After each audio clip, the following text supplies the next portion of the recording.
Good. Okay. Um, Welcome to Peru, my dear Martin Boroson. Nice to be with you. To all my friends who are watching this video, Martin Boroson is an author, very well known author about meditation. I think you hold an MBA from Yale, and also you have some background in Zen Buddhism, I think. So, how did you start with meditation? I wish I had an easy answer for you. It's not. I know some people who. I'm sorry, my computer just doing something funny. But I know some people who see a poster on a wall and they go to a class and that's where it begins for them. For me, the background's a little bit more complicated. I was studying philosophy as an undergraduate. Oh. And I was studying it very personally. I was really trying to figure out who am I, and I was trying to sort out my own problems. And as I studied philosophy, I started to realize that the answer wouldn't be found in philosophy, that I couldn't think my way out of this problem. And that led me very directly to an experience that I think a Zen practitioner would understand. A kind of a moment when thinking stops because you can't go any further with thinking. And a whole different level of experience or appreciation opens up at that moment. So that was my first, I suppose, interest in Zen practice. But then my interest in meditation practice in particular really came through practicing breath work and the power of the breath. And using the breath first for me as a way to open consciousness, to expand consciousness, to become more self-aware, to become more aware of my feelings and my aliveness, and to solve problems. But as that journey continued, it actually started to get simpler until it became not about going anywhere or trying to get anywhere through the breath, but simply the most valuable thing I could do with my mind, my body, and my time was to sit and notice my breath moment by moment. Good. And that's meditation for me. So we can end up there and we can start there. And it's something amazing to think that breathing is so simple and it's always there, but sometimes we are not conscious about our own breathing. Yeah, we can forget to breathe, and we can breathe without being aware that we're breathing. And yet, something very powerful happens when, you see, there's two things about meditation. One is that you're practicing focusing. So maybe three things. You're practicing focusing, and you can practice focusing on anything, right? Yeah. You could focus on your computer mouse, and you're still practicing focusing. Then there's what are you focusing on? Uh-huh. And some meditation traditions, not mine in particular, but some will say focus on a particular image, of your deity, or focus on a candle flame or a pattern, because these things have meaning in those religious traditions. And the idea is that if you focus on them, then you're getting a certain kind of learning, right? Yeah. But then there's focusing on the breath, which is really simple. And the reason I chose the breath for one moment meditation, two things. One is that it's non-denominational, right? So whatever your religion or non-religion or whatever country you come from or whatever language, everybody's got, the breath is there for you to focus on. It doesn't push you into one belief or another. It's just the breath, non-denominational. But the other reason I chose the breath is because it's always with us. And wherever you are, whether you're in a meeting or on the train or swimming or whatever, you've always got your breath. So that's why I chose the breath.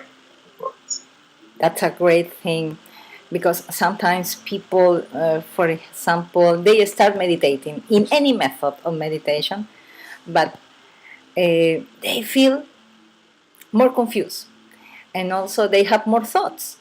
sometimes we relate meditation to absence of thoughts or a totally inner silence, but not always is that way. Well, I think I've become a good friend to people who think they can't meditate. And I've met a lot of people who tell me that they want to meditate, that they try to meditate, but they can't do it. And part of that is because when they start to meditate, they become more aware of how busy their mind is. And that shocks them, so they stop. And some of them think that they're failing at that point. And another problem people have is they think that in order to meditate well, it means you have to stay in that place of thoughtlessness for an extended period of time. And I actually think that idea that it has to last a long time is a mistake. Okay, it's great if it does. But it's much more important to learn that you can come back to it this moment, and this moment, and this moment. So if you're meditating for a half an hour, first of all, that's an external thing. A half an hour is an external concept. In your meditation, there's no half hour, right? But if you're meditating and your mind goes off on this big journey, it doesn't mean that you've failed at meditating. It does mean, though, that when you realize that you've gone on a journey, bring yourself back to the breath. And you can do that over and over and over again. And just forget about how long you're doing it, because that's also a distraction. That's your mind saying, how long am I doing it? I've actually seen some meditation teachers boast to each other about how long they could stay without a thought. I thought, they're missing the point here, because it's really more about being present in this moment. And if you're present in this moment, you're not thinking about how long it's going on for. You're just being present in this moment. So everybody can start again, fresh, right now. No matter what, whether you're a guru or a student or you've tried a zillion times, everybody can start again in this moment right now. And that's all we have to do. Start again in this moment right now. Good. And also, that is something I think many people feel relief when they hear this, because sometimes they think, no, meditation is not for me, or there is right meditation, this is wrong meditation, I'm not doing well. And that, in many ways, that makes meditation something like something special only for chose ones. Yeah. Let me tell you something else that happened. People think that, and this is partly the media images of meditation, shows everybody blissed out. But people think that unless they hit that point of perfect and complete bliss, serenity, peace, whatever you want to call it, that it's not really good. Okay? Yes. Now, a couple things. First of all, I think if you just lower the volume, I should go like that, just lower the volume on your stress in a meditation. Isn't that useful? Right? You calm down a little bit, 80% to 70%. I think that means you might be less likely to have a car accident in the next moment, or yell at somebody, or whatever. So I think that's valuable. So let's count little bits, modest improvement as helpful. Okay? That's the first thing. The second thing is that I think in a way sometimes you can still have all your thoughts going on, but they're quieter. Okay? It's really interesting. The thoughts are still going on, but it's like as you meditate, there's a blanket going over them, and that means that you're getting a little bit of distance from them. They're still happening. There's still that brain there thinking, but you've stepped back from it a little bit. And that's really valuable. So it's not that you have to get rid of the thinking altogether. It's the stepping back from it a little bit that can be so useful. As a witness. And sometimes, Pilar, I've had some meditations where my thinking goes into overdrive. All of my stuff comes up, and it's really unpleasant. But when the meditation's over, I feel a little relieved, almost like I cleared some of it. Yeah. Okay? Yes. Okay? So it's like I gave myself some space for cleansing mechanism to happen. All of those things are really useful. So don't worry about hitting perfect peace or bliss. Great. And also, when I hear about you and in your book, One Moment Meditation, that sounds like a very powerful tool, because sometimes people at work, for example, because I have 22 years of corporate experience, so I know it's pretty difficult to start meditating in your own workplace.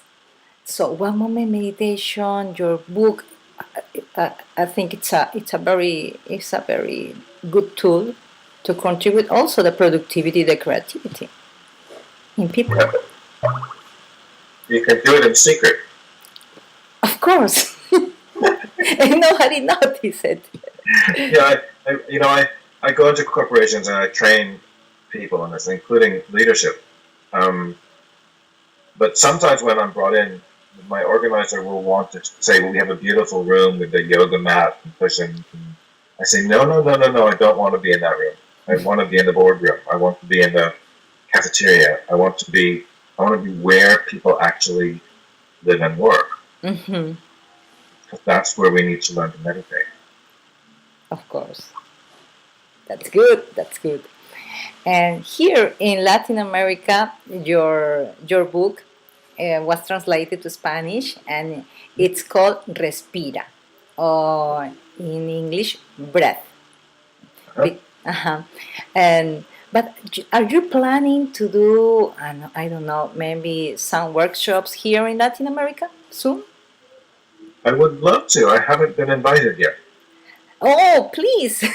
I invite you. Then I invite you here to do some workshops here in Peru. And so I think maybe you want to share something special with your followers, with my followers. I think the most important thing for me is it's the way I've been putting it, is that this moment, in a way, is all you need. Okay, I'm not saying we have everything we want, and I'm not saying we shouldn't work toward getting other things. Mm-hmm. But consider that this moment is everything. So we give it our all, and we experience it all in this moment. And that doesn't mean, I get a little concerned, Pilar, when people talk about being in the moment and being in the now, and they think that means just be happy or life's a party. Mm-hmm. Because for some people, at some times, your moment may be painful, or your moment may be fraught, or your moment may be confusing, or that's the moment too. Mm-hmm. Okay. So I think it's really so important that we bring our full self, we include our full selves in the moment. Yes, it's true that when we're worrying, we're thinking about the past or the future. But we can't always, I don't have to explain that, but we can't always just circumvent that worry by being happy in the moment because somebody told us to be happy in the moment. The way into this moment is to start with how you're feeling. Because that's part of this moment. So now, I didn't put this in the book actually, but let me share this for people who want to read the book. When I teach one moment meditation now, I always ask people to pause for just a fraction of a second beforehand. I call it the warm-up. Just to notice how they're feeling. Okay? Very simple. You don't have to do anything about it. Just sit there and go, how am I feeling? Sad. How am I feeling? Happy. How am I feeling? Hopeful. How am I feeling? Worried. no judgment, just honoring, just noticing that's your reality at the moment. And then you do the meditation where you clear your mind. The problem is that people kind of jump into clearing their mind without pausing. We don't pause to notice how we're feeling. It can become kind of unreal. Yeah. And those feelings can they come back to bite us or somebody else. Yeah, because sometimes people or we think that happiness is a kind of condition nowadays. If you are not happy, you are doing something wrong, or there is something wrong with you in your life. But it's not that true, because life comes with hikes and downs. There's happiness, there's Yeah, sadness, there's everything in this life. yeah, absolutely. And there are these wonderful skills that help you develop more happiness. Mm. But I don't know. I like what you say about the dark and the light and both sides being so important to our humanity and our creativity and our progress and our growth and our present. Let's honor both sides. Yes. It's been a real pleasure to meet you finally, because I'm a big fan of you. And also, I practice one moment meditation with my friends in some workshops. Okay, Yes, and I hope to have you here in Peru very soon. I'd love to. It's one of my resolutions of the 2014 year. Oh, good. Okay, thank you for your kindness and for your time. Thank you, Pila, for what you're teaching and what you're offering. And I think you wanted to let people know about the cartoon if they wanted to practice this. Great, great. That is the good way. So the people who want to know more about you, what can they do? Well, I think if anybody wants to kind of get a feel for this or understand the philosophy, there is that 5-minute cartoon that I made, which actually takes you through a meditation, part of the 5 minutes. Great. And that's on onemomentmeditation.com. Uh-huh. You'll also find one with Spanish subtitles on YouTube. Great. Good place to start. Yes, I love that cartoon. Yeah, it's fun. Great, great. Thank you. That was Martin Boroson, and we are gonna have you in Peru very soon. Thank you very much, Martin. Thanks. Thanks, Pila.